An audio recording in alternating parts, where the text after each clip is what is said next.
जय श्री कृष्णा दोस्तों, मैं हूं नरेंद्र अग्रवाल और आप देख रहे हैं नरेंद्र अग्रवाल यूट्यूब चैनल।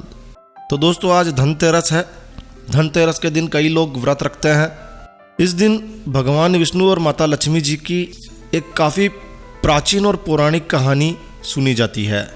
यदि आप व्रत करते हैं तब आपको इस कहानी को ज़रूर सुनना चाहिए, और यदि आप व्रत नहीं करते हैं तब भी आप इस कहानी को सुन सकते हैं। कहते हैं इस कहानी को सुनने मात्र से ही इसका फल मिलता है। तो आज इस वीडियो में हम आपके साथ धनतेरस की कथा शेयर करने जा रहे हैं। तो पूरा वीडियो देखिए, कहीं ना कहीं ये वीडियो आपके लिए काफ़ी उपयोगी साबित होगा। तो आइए शुरू करते हैं। तो ये काफ़ी पुरानी बात है, काफ़ी प्राचीन बात है। एक समय की बात है, भगवान विष्णु धरती पर विचरण करने के लिए तैयार हो रहे थे कि चलो आज तो धरती पर चलेंगे, मृत्युलोक पर चलेंगे। लक्ष्मी जी ने जब देखा कि भगवान विष्णु धरती लोक पर जा रहे हैं, मृत्युलोक पर जा रहे हैं, तो उन्होंने भी भगवान से अनुग्रह किया कि भगवान मुझे भी अपने साथ ले चलिए। भगवान विष्णु बोले वो तो ठीक है, लेकिन मैं जो बात कहूँ आपको वैसी ही बात माननी है। यदि आप इस बात को मानते हैं तो चलो। लक्ष्मी जी ने कहा ठीक है भगवान, आप जैसा बोलेंगे वो मैं मान लूँगी। तब भगवान विष्णु और माता लक्ष्मी जी धरती पर आ गए, भ्रमण करने लगे, विचरण करने लगे। कुछ देर बाद भ्रमण के बाद एक स्थान पर भगवान विष्णु रुके।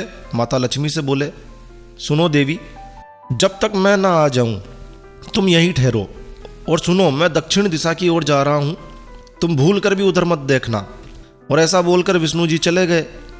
भगवान विष्णु के जाने के बाद माता लक्ष्मी के मन में कौतुक उत्पन्न हो गया कि आखिर क्या रहस्य है, आखिर भगवान दक्षिण दिशा में क्यों गए हैं और मुझे क्यों मना किया है कि दक्षिण दिशा में मत देखना। जरूर कोई ना कोई बात है, जरूर कोई ना कोई रहस्य है। अब माता लक्ष्मी जी के मन में ये विचार चले जा रहे थे तो कौतुक बढ़ता जा रहा था कि क्या रहस्य है।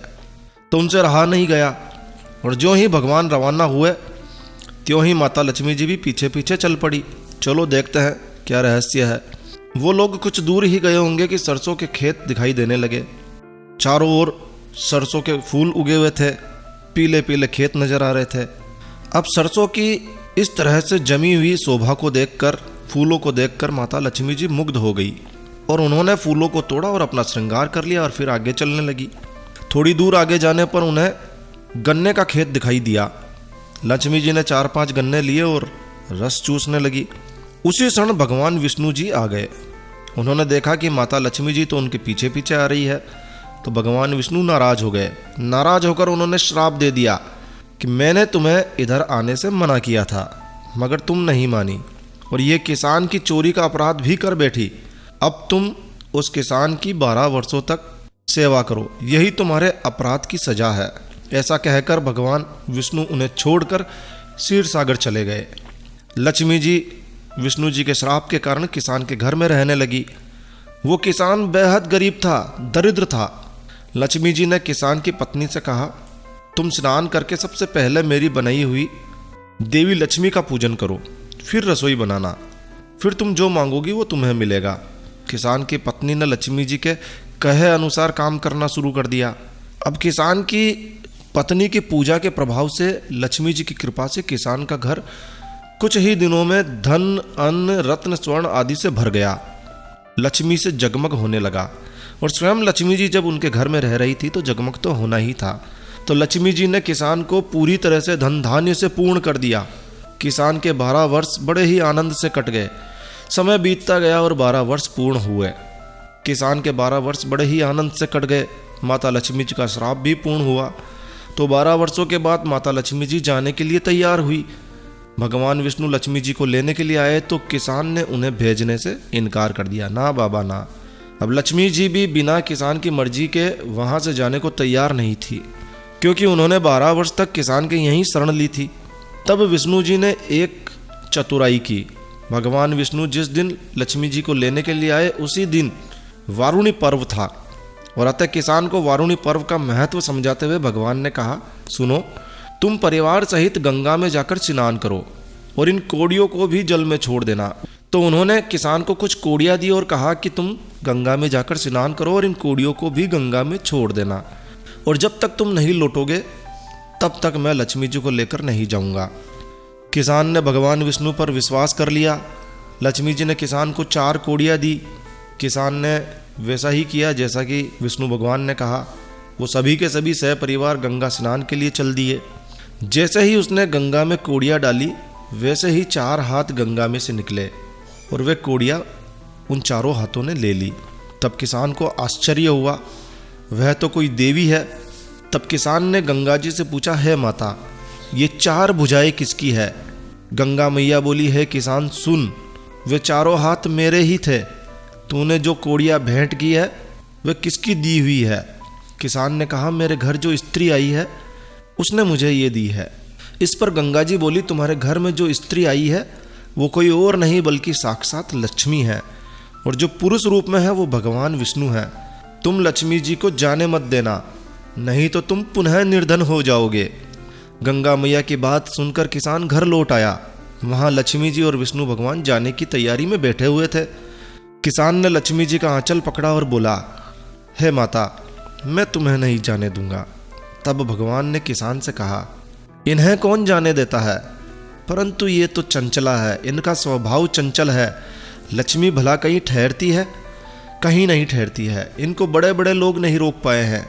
इनको तो मेरा श्राप था और इसीलिए वो 12 वर्षों तक तुम्हारी सेवा कर रही थी। तुम्हारी 12 वर्ष की सेवा का समय पूर्ण हो चुका है। अब किसान हठपूर्वक बोला, नहीं नहीं नहीं नहीं, अब मैं लक्ष्मी जी को जाने नहीं दूंगा। तुम कोई और स्त्री यहाँ से ले जाओ। तब लक्ष्मी जी ने कहा, हे किसान, तुम मुझे रोकना चाहते हो तो जो मैं कहूँ वैसा करो। कल तेरस है जो धनतेरस के नाम से जानी जाती है। मैं कल धनतेरस मनाऊंगी। तुम घर को कल लीप पोत कर स्वच्छ कर लेना, साफ सुथरा कर लेना। रात्रि में घी का एक दीपक जरूर जलाकर रखना और सायंकाल मेरा पूजन करना। और सुनो, एक तांबे के कलश में रुपया भरकर मेरे निमित्त रखना। मैं उस कलश में निवास करूंगी, किंतु पूजा के समय मैं तुम्हें दिखाई नहीं दूंगी, और तुम्हारे इस तरह से पूजा करने पर मैं वर्ष भर तुम्हारे घर में ही रहूंगी, तुम्हारे घर से नहीं जाऊंगी। अब यदि मुझे रखना है तो इसी तरह हर वर्ष मेरी पूजा करना। ये कहकर वे दीपक के प्रकाश के साथ 10 दिशाओं में फैल गई और भगवान देखते ही रह गए। अगले दिन किसान ने लक्ष्मी जी के कहे अनुसार लक्ष्मी जी का पूजन किया। उनका घर पूरी तरह से धन धान्य से पूर्ण हो गया और वो हर वर्ष इसी भांति धनतेरस के दिन लक्ष्मी जी की पूजा करने लगा। तो है लक्ष्मी माता, जिस तरह से आपने किसान का घर धन धान्य से भरा, उसी तरह से जो भी व्यक्ति धनतेरस के दिन आपका पूजन करे उसका घर भी धन धान्य से, ऐश्वर्य से, सौभाग्य से भर देना। और दोस्तों, इस दिन यमराज का पूजन किए जाने का भी विधान है। जहां धनतेरस के दिन यमराज के निमित्त एक 4 मुखी दीपक का दीपदान किया जाता है, कहते हैं वहां कभी अकाल मृत्यु नहीं होती है। घरों में दीपावली की सजावट भी आज से ही प्रारंभ कर दी जाती है। तो इस दिन घर को स्वच्छ कीजिए, लीप पोत कर चौक में रंगोली बनाइए, घर के मुख्य द्वार पर रंगोली बनाइए। संध्या काल के समय एक 4 मुखी दीपक यमराज के नाम का जरूर जलाइए और कई दीपक जलाकर माता लक्ष्मी जी का आह्वान करिए, माता लक्ष्मी जी का स्वागत कीजिए। इस दिन पुराने बर्तनों को बदलने का भी विधान माना जाता है। इस दिन बर्तनों को खरीदना, नए बर्तन खरीदना बड़ा ही शुभ माना जाता है। इस दिन चांदी के बर्तन खरीदना तो बेहद पुण्यदायक माना गया है। इस दिन हल्की जुती मिट्टी को भी दूध में भिगोकर उसमें सेमर की साख डालकर लगातार 3 बार अपने शरीर पर फेरना, कुमकुम लगाना भी काफ़ी शुभ माना गया है। कहते हैं इस उपाय से भी माता लक्ष्मी प्रसन्न होती है। जो लोग कार्तिक स्नान करते हैं, कार्तिक स्नान करके प्रदोष काल में घाट, गौशाला, कुआं, बावड़ी, मंदिर आदि स्थानों पर 3 दिन तक उन्हें दीपक जरूर जलाना चाहिए। जो लोग नहीं करते हैं वो भी जला सकते हैं। तो इस तरह आप भी धनतेरस के दिन इच्छित वांछित स्थानों पर दीपक जलाकर माता लक्ष्मी जी को प्रसन्न कर सकते हैं। ये स्वयं माता लक्ष्मी जी का वरदान है धरती वासियों के लिए कि यदि कोई व्यक्ति धनतेरस के दिन माता लक्ष्मी जी का आह्वान करता है, उन्हें बुलाता है, तो माता लक्ष्मी उनके घर में जरूर आती है और उनके घर में ही स्थायी निवास करती है, मगर 1 वर्ष के लिए। तो आप भी जरूर कीजिए, इस कहानी को अधिक से अधिक लोगों के साथ शेयर कीजिए। यह हमारी परंपरा है, ये पौराणिक कहानी है और हमारी परंपराओं को जिंदा रखने के लिए मेरा आपसे अनुरोध है, इस कहानी को, इस वीडियो को ज़्यादा से ज़्यादा शेयर कीजिए तो बस इस वीडियो को यहीं विराम देते हैं। तो दोस्तों यह वीडियो, यह जानकारी आपको अच्छी लगी हो, यूज़फुल लगी हो तो कृपया लाइक के बटन पर ज़रूर क्लिक कीजिए। और यदि आपने हमारा ये चैनल सब्सक्राइब नहीं किया हुआ है तो कृपया चैनल सब्सक्राइब कर लीजिए, क्योंकि इस चैनल पर हम लेकर आते हैं आपके लिए तरह तरह की धार्मिक जानकारियाँ, होम रेमेडीज, होम टिप्स और टेक्निकल नॉलेज। तो सब्सक्राइब करने पर आपको हमारे नए वीडियोस की अपलोड्स लगातार निरंतर मिलती रहेगी। तो अभी सब्सक्राइब के लाल बटन पर क्लिक करके चैनल सब्सक्राइब कर लीजिए। और हाँ दोस्तों, सब्सक्राइब करना बिल्कुल फ्री होता है और सब्सक्राइब करने के तुरंत बाद घंटी के बटन पर भी अवश्य क्लिक कीजिए। तो एक नया वीडियो, एक नई जानकारी लेकर मैं आपका दोस्त नरेंद्र अग्रवाल फिर मिलूंगा। तब तक के लिए stay healthy, stay happy. Thank you for watching my video. Thanks. जय श्री राम, जय हनुमान, जय माँ लक्ष्मी।